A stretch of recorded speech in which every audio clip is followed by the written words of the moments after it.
Hey guys, welcome to the Grow IT podcast. Your host here, Alessandro Cutri, back today with a very exciting guest, Joseph Patterson, the CEO and founder over at ECL Software. We're going to be having an interesting episode today. We'll be diving into a little bit about his story, some engaging insights into the space, and definitely much more. So make sure to stick around. But without further ado, I'll kind of just pass it on over to you, Joseph. If you don't mind just introducing yourself to the audience and telling them just a little bit about a quick snippet of your story and kind of how you got to where you are today. Great. Thank you. Of So course. uh, I founded a software company after selling off my construction company, Mhm. um, and um, that was about 30 years ago. And we have have grown and survived all the ups and downs of the construction industry. Yeah. Um, we are very heavy into the technology side of things, obviously. Hmm. Both working with IT partners in their supplying services for us. Yeah. Um, but my role now with the company is mostly the chief software architect Hmm. of managing the design and the direction of our software. Yeah, that's nice. So you actually had a construction company before, and then you what why did you what was the change? What sparked that? What was it that obviously you're still in the same industry, but you've definitely gone different business models for Yeah, sure. being crazy, I guess. So I actually had developed software for my own construction company Oh. and gave it away to a couple of my college buddies in construction. They went, "Ah, wow, Joe, this is great. You should try to market this." And so we then put it into some competitions, and we won the best in the engineering architectural categories. Wow. And we went, "Oh, okay, maybe we do have something here."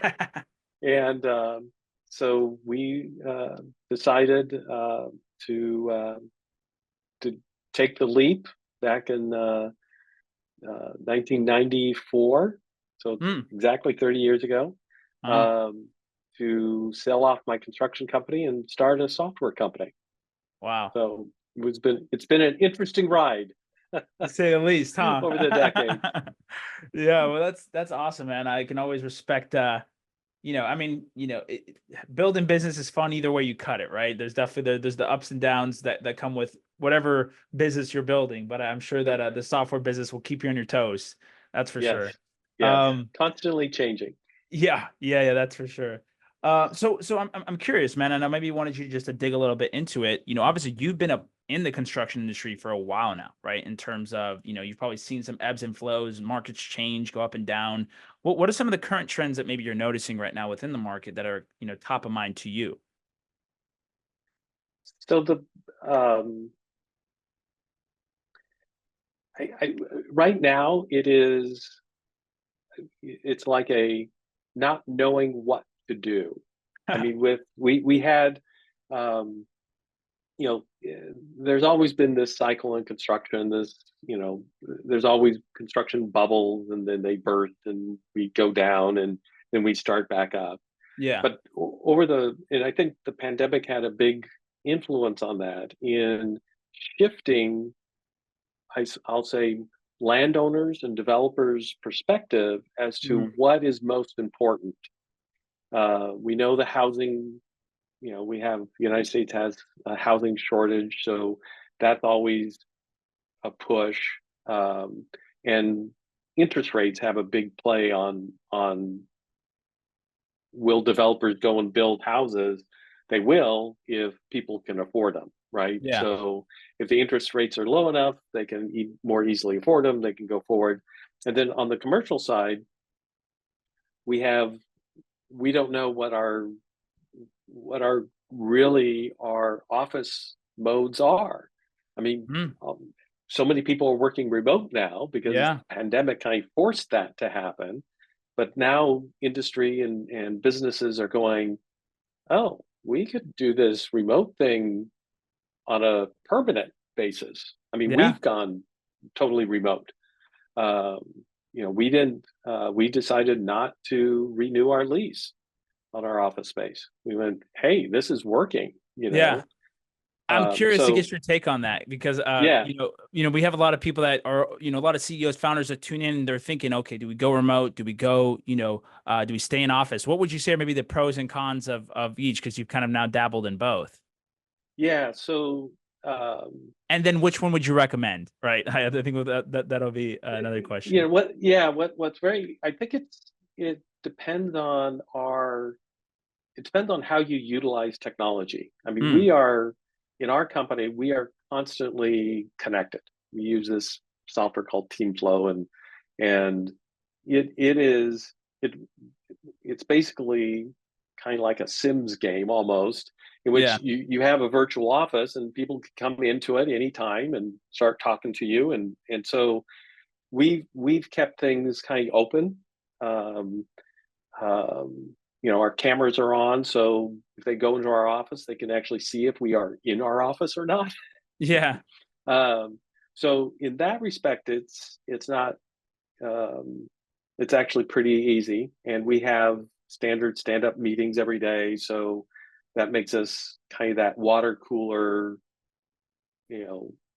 atmosphere of, hey, Yeah. what's going on with you today, right? Yeah. um, the negative side is there is some collaboration type things, and that's where I guess on our design team side, our programmer side, it was always easy to just walk in the other room and say, hey, start drawing on a whiteboard, I have this issue, how do we solve this? Yeah. And some of the other team players can all chip in and see what's going on. We don't quite have that. It's the whiteboard, electronic whiteboard features, that even like Zoom or other software have, isn't quite the same as standing in a room and physically drawing it out in front of somebody. Yeah. Um, so that's on the negative side. So I think when we talk about um, areas in which you need collaboration with people, um, in office group, together is better. But if you're doing things where that's not high priority, that's not a high criteria, that's actually pretty remote is easy. I mean, Yeah. our support team and our finance team and stuff, that's like they have like there is absolutely no reason for us to come into an office. Yeah. There we have everything is electronic for us anyways. Our Yeah. communication with our clients, all our documentation, all our support things, all our ticketing system, that's and it's rare they need collaboration with somebody where there's this Yeah. major dialogue going back and forth to invent something. So our development team, they're inventing things. They're creating something that's never It's a been good point. created before, Yeah. right? Yeah. Yeah. And Yeah. so that collaboration is a little bit more important than just a support person that can actually look it up in our system. Hey, how do you do this, right? And Yeah. then regurgitate, re give that information off to our clients. Yeah. Yeah, no, it's funny because I only bring it up because we've always been remote over here at Grow IT. We've never been in office, and so I'm always curious to Mm-hmm. see what would be the advantages. Obviously, the collaboration piece, to your point, would probably be the biggest one, right? The obvious that Yeah, would help with a certain aspect, but I think there's a lot of pros to online to remote, right? There's definitely a lot of yeah, pros, and I think a lot yeah, of companies are realizing that they could save a lot on costs and a lot on just a lot on headaches, right? With the right. office and different components of that, and you can open up your workforce to more than just your local Local, town, yes. you know. Yep. So obviously, I did want to transition a little bit because we've been talking about ECL a tad in terms of what you guys are building and kind of the lifestyle. But why don't you tell the audience who doesn't know about ECL, a little bit about maybe what problem you guys are really solving within the space and kind of what where your unique value proposition is as an organization. So I guess the biggest thing we can say that our mission in our company is to automate the construction flow of information and contracts. That's Mm, really what we do. And there's all kinds of side benefits of that, which is we do full accounting, we do payroll, we do document management, and signing, and all kinds of other things around that. But that's really our if we can automate the flow of accurate information, yeah, a construction project will go smoother, will go faster. Whether yeah, that's a bank that is managing a construction loan, if they have a means, if their borrowers and contractors have a means of submitting information quickly and accurately, that just simply improves their process of approving draw requests.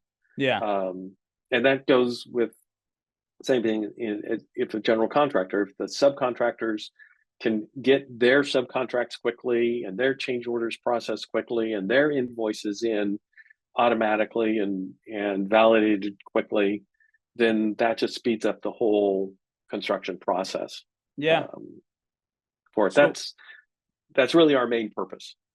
yeah, so really just making sure that I mean, it sounds like obviously it's more around how can you make construction companies, operate, more efficiently, right? And save both Correct. on the time and the money side of things, right? Because obviously doing a lot of these manual tasks take up, and it's something that you don't necessarily always realize how much time manual tasks take up, right? Or like manual Right. admin, little things like that. But you start to kind of average it out over a day, over a week, over a year, and you're like, wait a second, my employee's spending 100 hours doing this over a course of a year. That could be 100 hours of them doing something else, right? And actually, Correct. working on the business to help it propel in another way forward, right? So.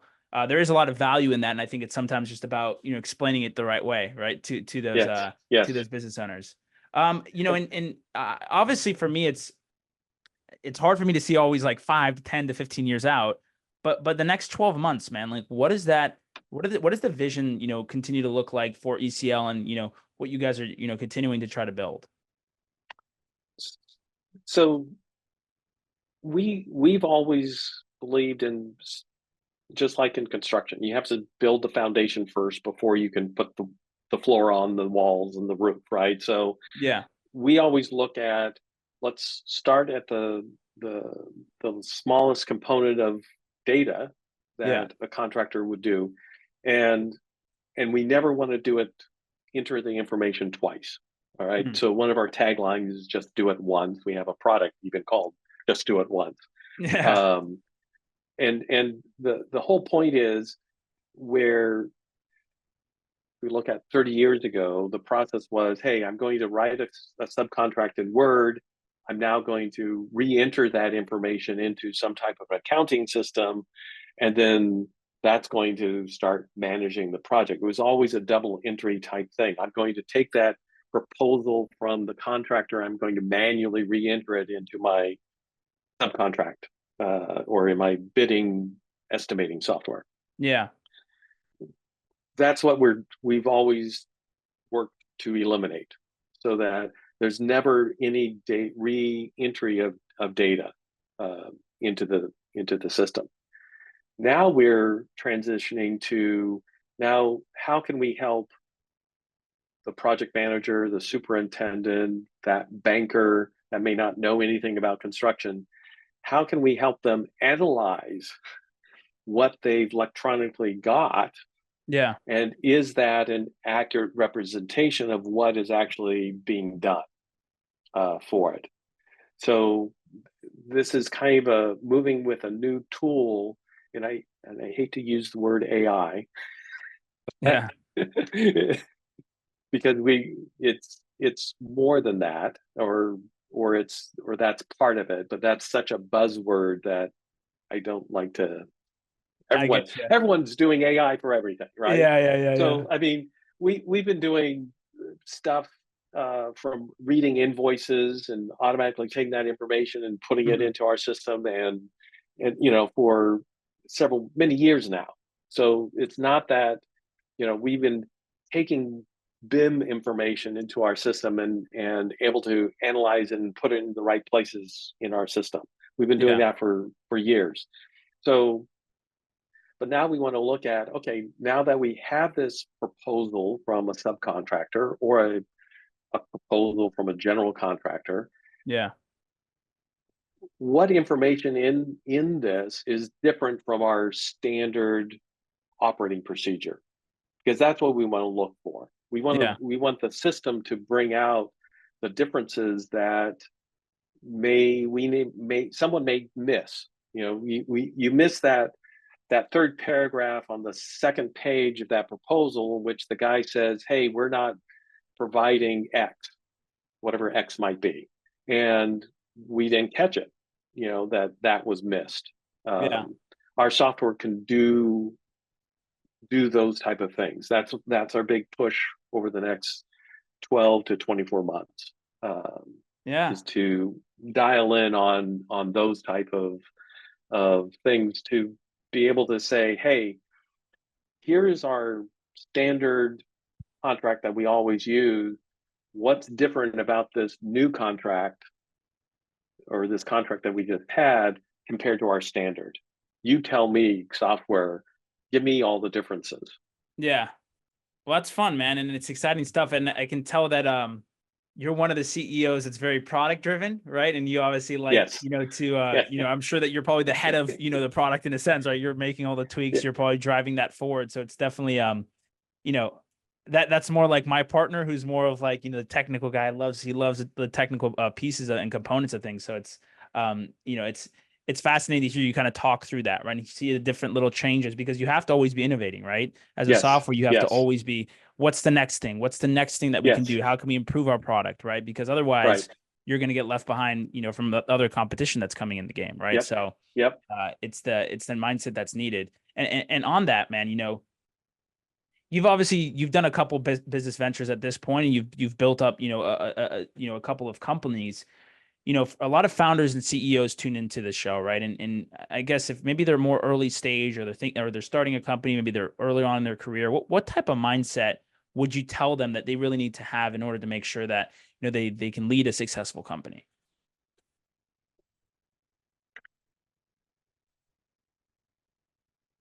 It's a tough question.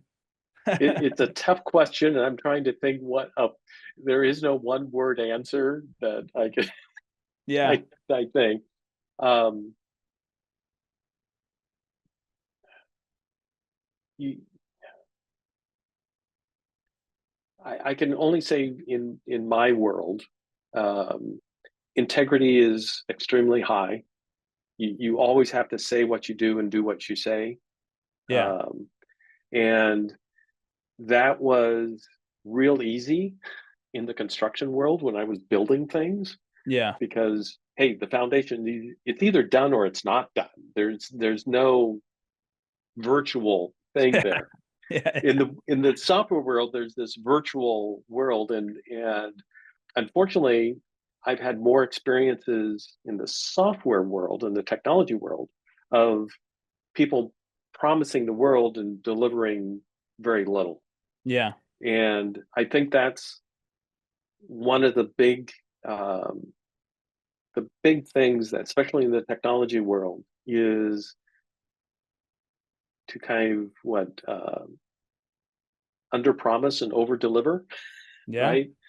Right. I mean, that's in any business. You know, you Yeah. want to have your client thrilled with something, not, hey, you said it was going to do X and it's not doing it, right? Yeah. Now, we always have problems. There's always issues. You know, my company is no different. But it's how you address those problems and those issues and get them resolved, type thing. So that's one thing. The other, I would say, on based on I definitely did. You hit it right on the nail. I'm a product driven CEO, right? I'm not a marketing driven CEO. Yeah. And so this is where, as a CEO, you need to be able to understand and do that balance, Yeah. between how do you market yourself out there because that is probably more important today in this environment than it's ever been. Yeah. Um, and compared to when I first started, 90% of all my clients were referrals from other clients, right? Yeah. And although that's great and it's an easy sale, um, in this day and age, our industry has changed for that. You know, Yeah. there, so and the environment has changed.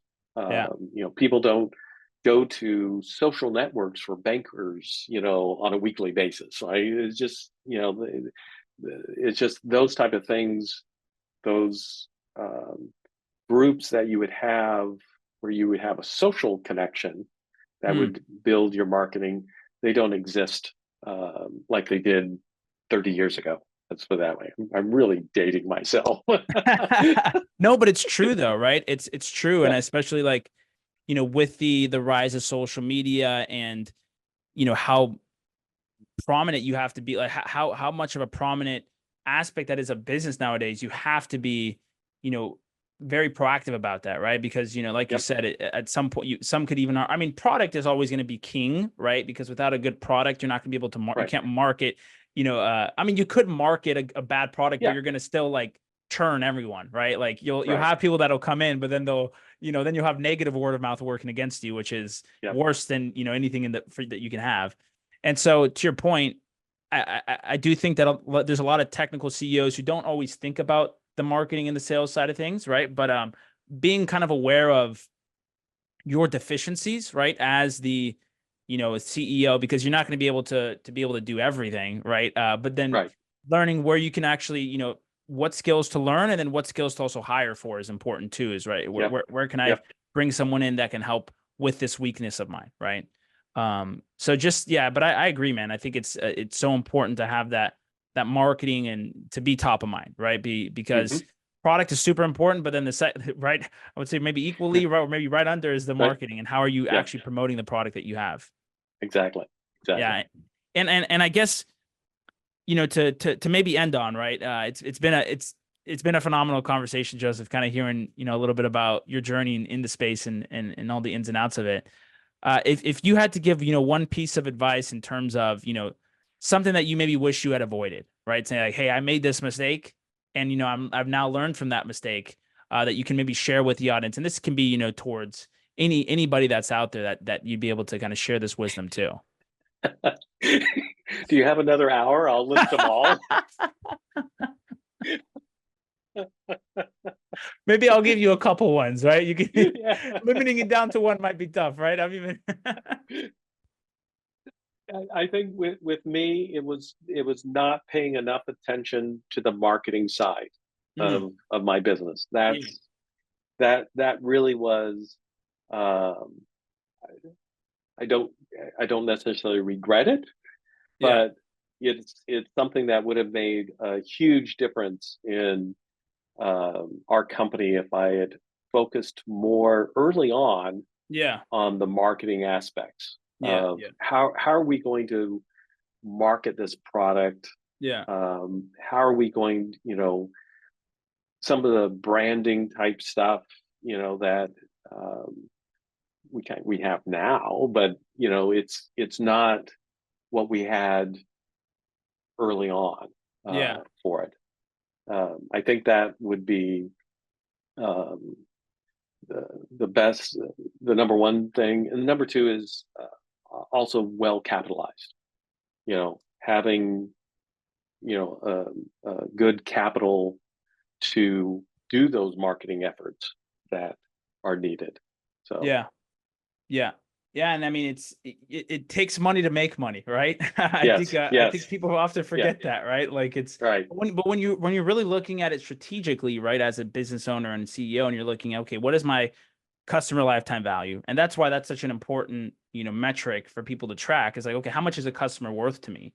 Right. And then right, how much can I spend to acquire one customer? Right. What's your cost per right. acquisition? Right. And then you Yep, get that formula. Right. And it's like, okay, well, like now I know I can spend $1,000 to acquire one customer because I'm making 2,000 on them. okay, how Yep. can you find a consistent way to spend $1,000 and get two back, right? Or whatever Right. it is. And that's really what marketing is at the end of the day. Okay, Yep. how Yep. can I spend as much on the front end and still make money on the back end because my customer LTV is high, right? Instead of just Yep. like not prioritizing and just be like, okay, well, I don't want to do the marketing and obviously there's product led growth, right? There's a degree of that where referrals and you have word of mouth and people that will Hmm. come into that. But if you, to your point, if you want to scale quicker, if you want to grow quicker, you're going to have to, pour Yes. some gasoline on the fire. Yep. That's really what it Yep. takes. Exactly. Yeah. Exactly. Well, hey, Joseph, it's been a pleasure, Great. man. It's been great getting a Awesome. chance Thank you to, very much. of course, man, of course. If people are listening to this and they either want to reach out to you or someone from your team, what are the best ways to go ahead and contact you guys? Probably just simply info, info at eclsoftware.com. Okay. Perfect. Well, Yeah. I'll make sure to include that in the description. If you guys did make it all the way to the end, make sure to comment, like, and subscribe, and go check out Joseph and what they're doing over at ECL. You have our endorsement over here at Grow IT, and we hope you guys have a great rest of your day. Thank you so much, and take care. Ciao, ciao.